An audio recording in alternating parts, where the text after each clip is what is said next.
Welcome to Taking Care of Business Tuesday. I'm John Conan. Each week we bring you some bite-sized professional development.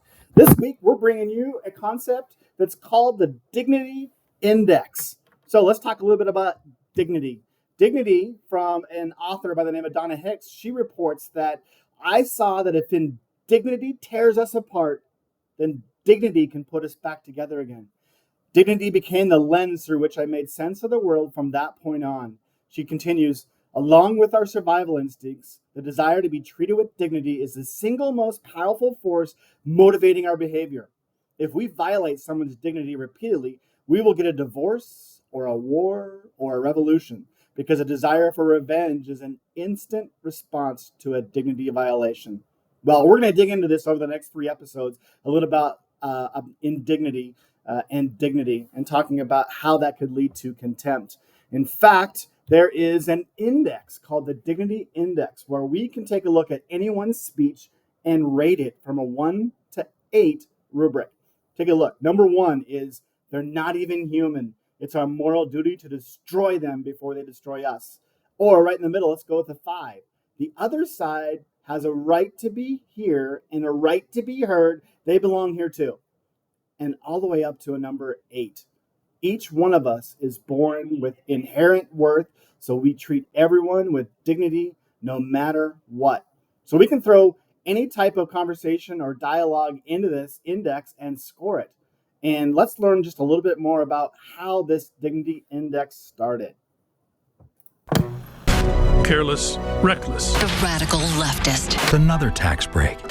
This month, a national movement to encourage voters and politicos to reject contempt and reward dignity launched a pilot project here in Utah. The project is simply called the Dignity Index. The first ever Dignity Index was released today, scoring the messages from Utah's political candidates. Based on the research of specialists in conflict resolution, the social impact initiative Unite designed a 1 to 8 scale to measure speech for dignity or contempt.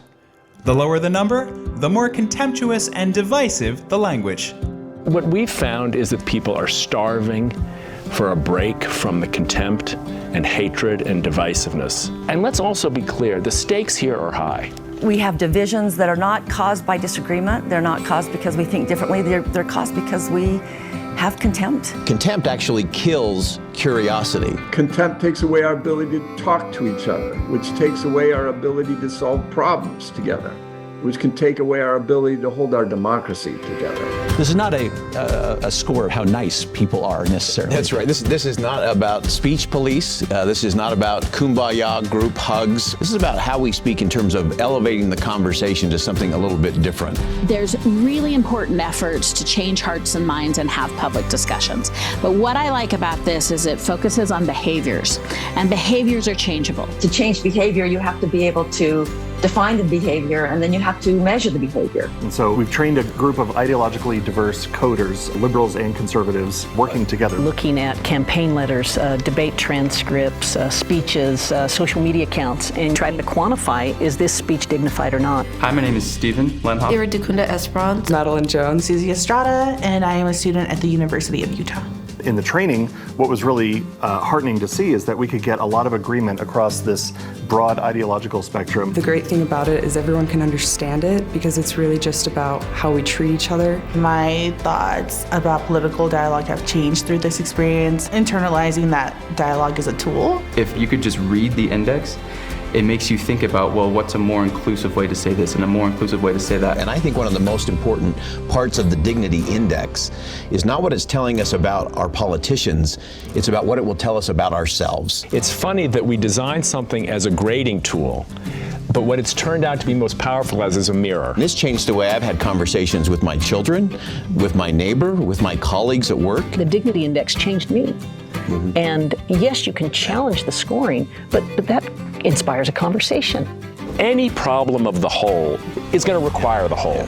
We're trying to not just open the door to to civility and dignity, but open the door to the freedom to express oneself so that we can actually integrate the best of each other. Think if we had a Congress that could talk to each other, that could actually solve problems. And part of the Dignity Index goal is to develop these types of relationships in disagreement to where we can solve problems. When we learn how to communicate in our entire community, we're better off. We're talking about a practical strategy for actually moving the country forward. Those that don't know the Dignity Index should definitely explore it and get to know what it is. The Dignity Index is our attempt to introduce to families, to businesses, and to politics a new way of solving problems by not treating others with hatred and contempt, but rather by treating others with dignity.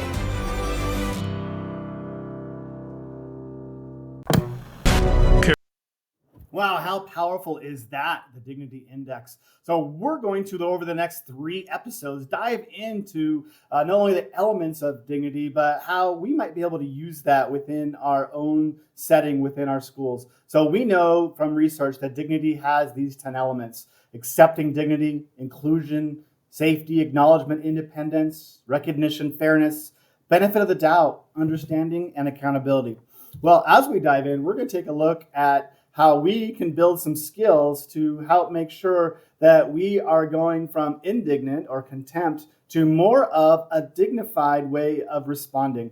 And when we get into a disagreement with somebody, we can have some generalized skills, and we can be more curious and not furious. We can regulate than debate. We can listen to hear and not just to respond. We can challenge other people's ideas and just not attack these people. And we can acknowledge their knowledge by honoring what they know and rather build up rather than tear down. So as we look at this, we're hoping that this movement goes across not only our United States, but other places as well. We want to be maybe in our businesses, our schools, our families, and any discourse that we have with people in our community. We feel like this Dignity Index could be powerful, so we can all learn how to have a disagreement and still be respectful. So we're going to be diving into this more over the next 3 episodes. So please stay with us, and we hope this will help you take care of business on Tuesday.